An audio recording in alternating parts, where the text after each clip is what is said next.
آپ قرآن کو ماننے والوں میں سے ہیں, آپ حدیث پہ عمل کرنے والوں میں سے ہیں, تو آپ کو ایک سرٹیفکیٹ کی ضرورت پڑ جاتی ہے صرف اپنے آپ کو ڈیفینڈ کرنے کے لیے, صرف یہ بتانے کے لیے کہ نہیں نہیں آپ مسلمان ہیں, آپ بھی جو ہے وہ مذہب سے پیار کرنے والے لوگ ہیں. اور آپ جانتے ہیں کہ ماضی میں بھی یہ ہوا کہ سیاسی مقاصد کے لیے کچھ جماعتوں کو صرف عمل میں ہی سیاسی مقاصد کے لیے لایا گیا, کسی کو نیچا دکھانے کے لیے, کسی کے خلاف استعمال کرنے کے لیے, کسی کو ضرر پہنچانے کے لیے. اور یہاں پہ آج کتنے جید علماء تشریف رکھتے ہیں تمام فرقوں سے, بریلوی مکتبہ فکر سے لوگ یہاں پر موجود ہیں, دیوبندی مکتبہ فکر سے علماء یہاں پر موجود ہیں, اہل تشیع مکتبہ فکر سے یہاں پہ علماء موجود ہیں, اہل حدیث مکتبہ فکر سے یہاں پر علماء موجود ہیں, بڑے بڑے نام ماشاءاللہ یہاں پر بیٹھے ہیں. تو میں یہ ایک تکلیف دہ صورتحال ہے کہ ہم ایسی چیز کے بارے میں بات کرنے جا رہے ہیں جو ہم سب کے دلوں پہ بھاری گزرتا ہے, اور ایک بہت ایسا کوئی ماحول نہیں ہے جس میں انسان جو ہے وہ ایسی باتیں کرے جو آپ کا بھی دل کرتا ہے کرنے کو, میرا بھی دل کرتا ہے کرنے کو. لیکن میں صرف یہ پوچھنا چاہتی ہوں کہ اس بات کی ضرورت کیوں پیش آئی, یہ جو ایکشن آج ایک جماعت کے خلاف ہو رہا ہے اس کی کیوں ضرورت محسوس ہوئی.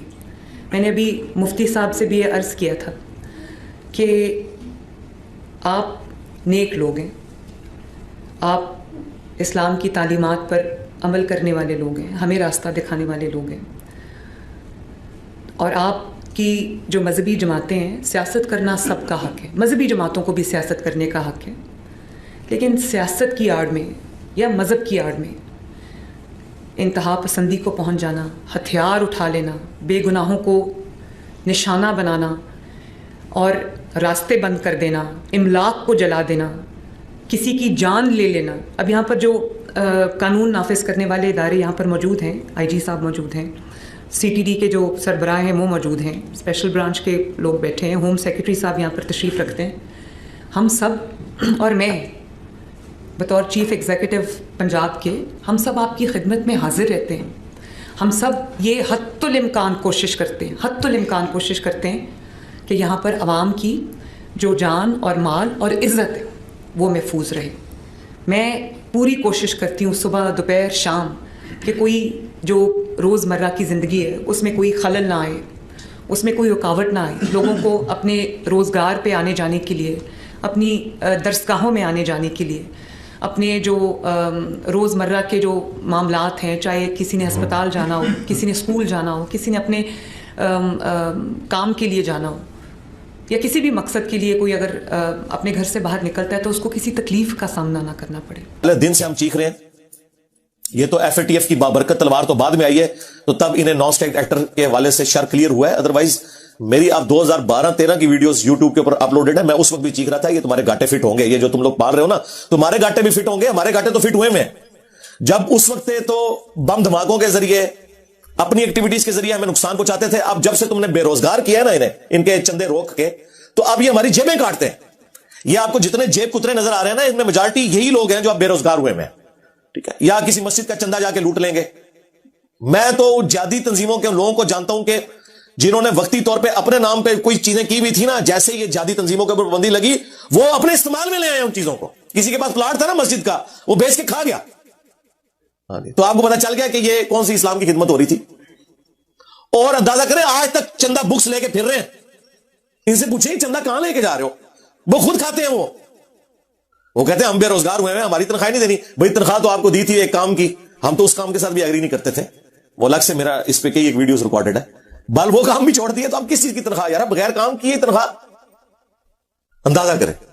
تو یہ مصیبت ہمارے اوپر نازل ہوئی ہوئی ہے, اور یہ اس عفریت اور جن سے چھٹکارا مستقبل قریب میں تو مجھے نظر نہیں آتا. ہم نے ضرب عزب, رد الفساد اور یہ سارے کام کیے, اس کے باوجود کچھ عرصے میں اب دوبارہ سے یہ جن بوتل سے باہر آ گیا.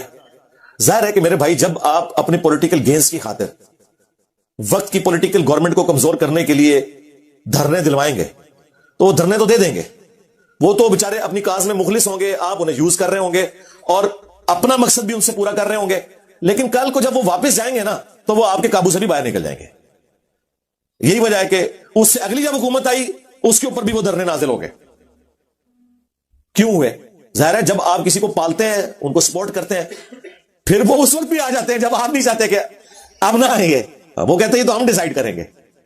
کراچی میں آپ دیکھ لیں، ایک لسانی بنیاد پہ بنی ہوئی جماعت اتنا بڑا افریت بن گئی تھی، پھر ہماری ریاستی اداروں کی قربانیوں کے بعد وہ کسی حد تک جن قابو آیا. پھر بعد میں پھر عوام سے یہ کہنا کہ جی ہم لوگ قربانیاں دے رہے ہیں اسٹیٹ کے ادارے، تو قربانیاں اس لیے دے رہے ہیں کہ آپ کے بڑوں کا یہ خبیث پودا جو لگاتے تھے نا آپ لوگ، وہ آپ ہی کو کاٹنا ہے، یہ ہم نے نہیں لگایا ہوا پودا. جی ہاں، ضیاء الحق ڈکٹیٹر کے دور کے اندر سعودیہ اور ایران کی پراکسی وار ہمارے ملک میں جو آئی ہے، جس کی ہیٹ آج تک ہم محسوس کر رہے ہیں، ہمارے ٹوائلٹس کے اندر ایک دوسرے کو کافر کہنے کے نعرے لکھے گئے، تو یہ آپ کے بڑوں نے کیا تھا. اس کے بعد وہ آپ کا ہی بڑا تھا جس نے امریکہ کی جنگ کو یہاں پہ جو ہے وہ نازل کر دیا، پرویز مشرف. ڈسیزن تو اس کا تھا نا. ہاں، تکلیف ساری پاکستانی قوم کو کاٹنی پڑی، اور آج ہماری اکانومی کہاں پہ گری ہے. آج ہر مسلمان دوسرے مسلمان سے ڈرتا ہے ادھر. تو وہ سارے کے سارے پودے آپ کے بڑوں کے لگائے ہوئے ہیں. لہذا اب صرف ایک اناؤنسمنٹ کرنے سے کہ جی ہم اے پولیٹیکل ہو گئے ہیں، یا ایک پریس کانفرنس کر لینے سے، یا آئے دن اپنے جو من پسند قسم کے صحافی ہیں ان سے مختلف انٹرویوز دلوانے سے اگر کوئی یہ سمجھتا ہے نا کہ یہ معاملات سیٹل ہو جائیں گے، نہیں، یہ گراس روٹ لیول کے اوپر چینج چاہیے. اچھا، باقی لوگ تو رونا روتے ہیں نا، وہ کہتے ہیں جی سولوشن بتائیں. سارے رونا ہی روتے رہتے ہیں. جی ہم سولوشن بتا رہے ہیں. سولوشن یہ ہے کاؤنٹر نیریٹو لانچ کریں، اور یہ کاؤنٹر نیریٹو 1800 علماء کا وہ پیغام پاکستان لکھنا کوئی کافی نہیں ہے. اس سے کوئی فرق نہیں پڑنا، وہ کوئی نہیں پڑھتا نہ اس کو کوئی مانتا ہے. یہ ان علماء کو آپ نے پبلکلی پروڈیوس کر کے سوشل میڈیا کے اوپر، مین میڈیا کے اوپر ان سے بیانات دلوانے ہیں ویڈیوز میں، جن کی یہ جائز اولادیں ہیں. وہ کبھی بھی آگے بیان نہیں دیتے، کبھی کنڈیم نہیں کرتے. ان کے پاس ایک وہ شریف آدمی طارق جمیل رہ گیا، ایک وہ دوسرا شریف آدمی مفتی منیب الرحمان، تیسرا مفتی تقی عثمانی، اور ایک امین شہیدی. یہ کچھ 4-5 شرفاء انہوں نے ہر موقع پہ رکھے ہوئے ہیں، یہ آ کے بیان دیتے ہیں. سرکار ان کے بیانات کو کون مانتا ہے؟ وہ تو ان کو اپنا بڑا ماننے کے لیے بھی تیار نہیں ہے. بھائی جنہوں نے یہ تنظیمیں بنائی ہیں، جو ان کے سربراہ ہیں، ان کو لانچ کریں، وہ آگے سامنے بیان دیں. جب تک وہ نہیں یہ کہیں گے تو یہ ایک ٹکٹ میں 2 مزے کرتے رہیں گے. یقین کریں کہ اوپر اوپر سے یہ لوگ باتیں کرتے ہیں، اندر خانے یہ لوگ جا کے مبارک باتیں دیتے ہیں. یہ سیالکوٹ انسیڈنٹ جو ہوا تھا نا، وہ جو سینکڑوں لوگ پکڑے ہوئے تھے نا، تو وہ تھانے کے اندر روزانہ انہوں نے محفل میلاد سجائی ہوتی تھی. وہاں کے وکیل مجھے بتا رہے تھے کہ وہ یار تھانے والے بھی پریشان ہے کہ انکل لوگ کو یار پکڑ کے لے آئے ہیں کہ ہم نہ گناہگار ہو رہے ہوں. پورا دن تلاوت اور راتوں کی آواز آتی رہتی ہے. یہ حالت ہے. جس طرح میں کہتا ہوں کہ یہاں پہ داڑھی اور پگڑی کے پیچھے BMW اور پرائڈو چھپ جاتی ہے. لوگ کہتے ہیں کہ جناب دیکھیں یہ کتنے سادہ سے ہیں، ماشاءاللہ ان کی وہ داڑھی دیکھیں، کپڑے بھی سادہ سے پہنے میں، وہ گاڑی بھی نظر آتی اتنی مہنگی، وہ پیچھے چھپ جاتی ہے سادگی کے پیچھے. اور یہ لوگ اس طریقے سے ایکٹیویٹیز پرفارم کر کے وہ ان کو ہمارے باتیں دینے بھی جاتے ہیں. لوگ ان کے گھروں کو بھی جا کے گھر والوں کو بھی تسلیاں دیتے ہیں. جی خیر ہے.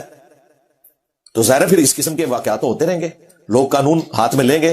جو پسا ہوا طبقہ ہے، جو دنیا میں بھی ناکام ہے، تو وہ کہتا ہے چلو مرنے سے پہلے کسی کو جنت میں پہنچا کے میں تو اپنی